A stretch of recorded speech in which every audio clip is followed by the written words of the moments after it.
Hey guys, we're out here in a little pine grove with the sun shining. It's Mr. Jeff. Follow me.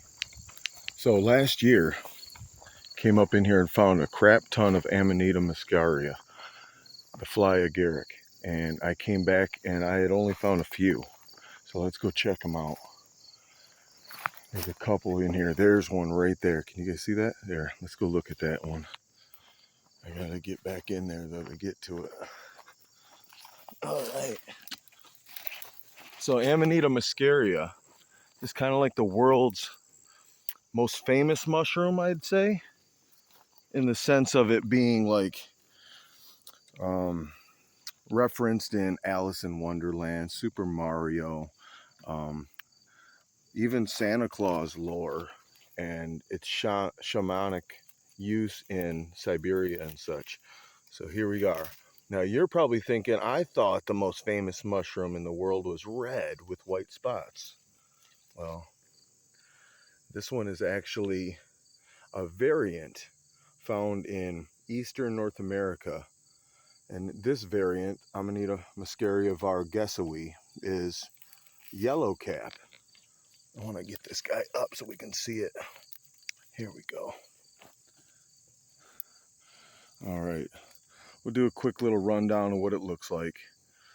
It kind of has like this, like a white little powdery dusting on the stipe there. You can kind of see if I can wipe it. And my focus, there we go.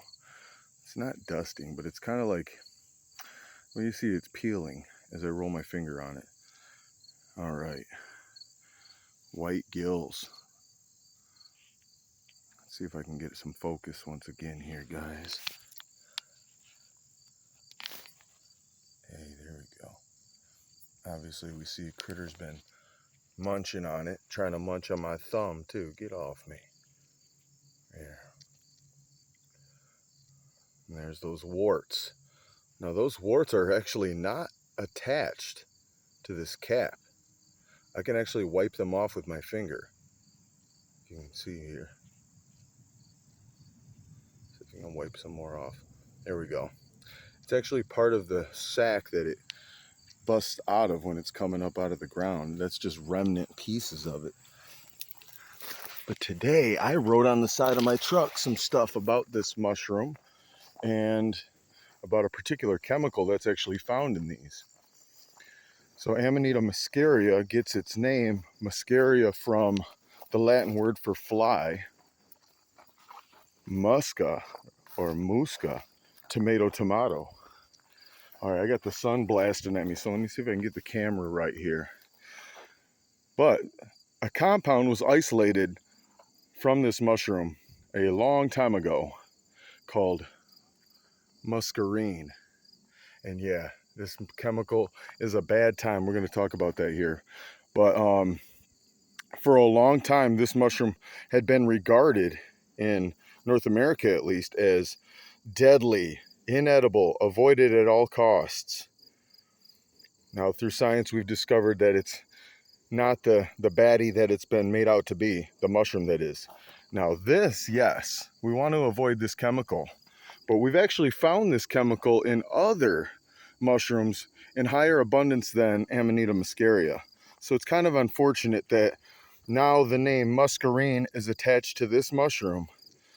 Well, this mushroom can be safely eaten because muscarine is a water-soluble compound. Boiling this mushroom and draining the water off will remove much of the muscarine. And trace amounts of muscarine are actually found in common edibles like Lactarius and Russelus, for example. So, not trying to scare you guys, but definitely we do want to avoid muscarine. So proper care and preparation of Amanita muscaria must be done, and this video is not where you're going to find that.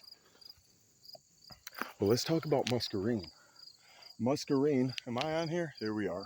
Muscarine is a selective muscarinic acetylcholine receptor agonist.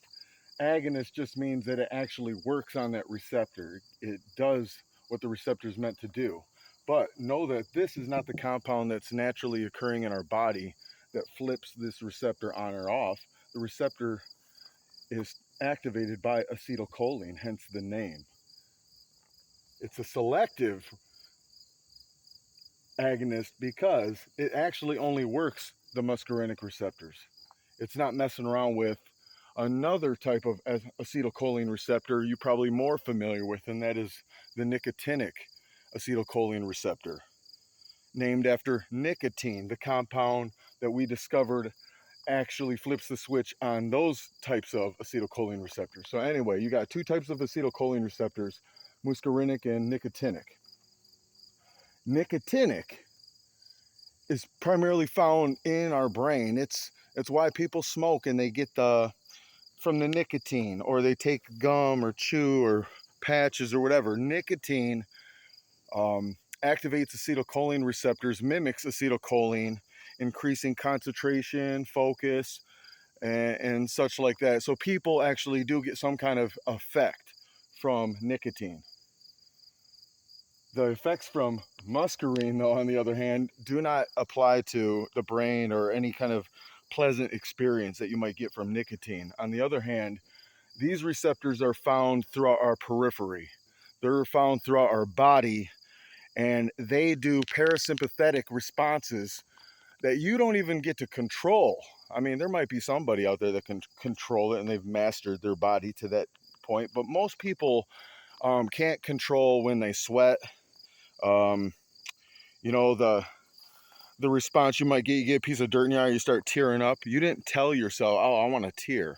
Some of these responses just occur automatically. It's like our body knows what it's doing with these receptors. Well, that's what the muscarinic acetylcholine receptor does, is it flips on some of these responses on our body, like gastric motility or movement, sweating, tearing. I mean, just look at the symptoms of consuming muscarine. Constricted pupils, which will in essence cause blurred vision. It also messes with your accommodation, or the ability for you to focus on things as its distance adjusts. So that stuff gets messed with. Your eyes are going to be all out of whack. Increased salivation. You're going to be drooling. Colic. That's the gastric distress. It's not even just motility, it's distress. You're going to be in pain from the stomach down. Things are going to clear your body. Excessive sweating and tears, we mentioned. Slowed heart rate. It's weird because it's like muscarine activates, get these things all hopping and jumping, but the heart, it slows down because the muscarinic receptor inside our hearts kind of does a reverse effect. It slows things down in that regard, but that's getting a little too far with this. Anyway, slows your heart rate down, and that could actually be dangerous, and that's how people die from muscarine overdoses in many cases, is going to be from cardiac arrest, especially if it's administered IV right into the heart, or you're going to die from constricted airways, shortness of breath, erratic breathing, like an asthma attack on steroids. So if you are looking to experience diarrhea, profuse liquids coming out of all your pores and orifices, and not being able to breathe, feeling like you can't get enough oxygen, constricted airways, asthma effects, then go ahead and take some muscarine, because you're gonna have a real wild time, and you'll probably die, unless, this is the wild thing, guys. So the antidote for muscarine overdose is actually a toxin itself. You may have heard of atropine if you are into any kind of chemistry type stuff like this. Atropine is the active toxin found in your nightshade family, like nightshade, which also includes plants like tobacco and potatoes, tomatoes, eggplants, and peppers are also in the same family as nightshade. But nightshade, I believe, contains these tropane alkaloids, atropine being the one that is used medically as the antidote, because the tropane alkaloids function as acetylcholine receptor antagonists. Like, they go in and shut them off, which, as you can see, because of how widespread these acetylcholine receptors are throughout your body, the muscarinic ones particularly, and how they affect so many different systems and processes, you can see why having an antagonist could also be a poison, because doing the reverse effect in too much could kill you as well. So, fun fact, a poison treats the poison in this case. Hey, I hope you had fun watching this. Like this video. If you even learned one wild mushroom chemistry thing, I'm sure there's more I could have carried on about. Oh, one last thing. This is kind of a neat little thing. You can actually see in the chemistry diagram the muscarine molecule and the acetylcholine molecule. Follow me here. You have this, we're getting complicated. I believe it's like a quaternary nitrogen compound, a salt, an ammonium salt of some sort, but it's complicated in the sense that I'm not trying to dive into it here, but that's also found here. And it chains down to that same oxygen, and it comes up to that same methyl group over here. The only difference is this part here is replaced with nothing there and a double bonded oxygen down here. So literally it's almost like acetylcholine is right there without the double bonded oxygen coming off of it. Just showing you guys, hey, like this video, help this channel grow. Subscribe if you've never seen this channel before and you want to be a part of all things mushroom, including some wild mushroom chemistry videos that I like to do from time to time. And until next time, peace.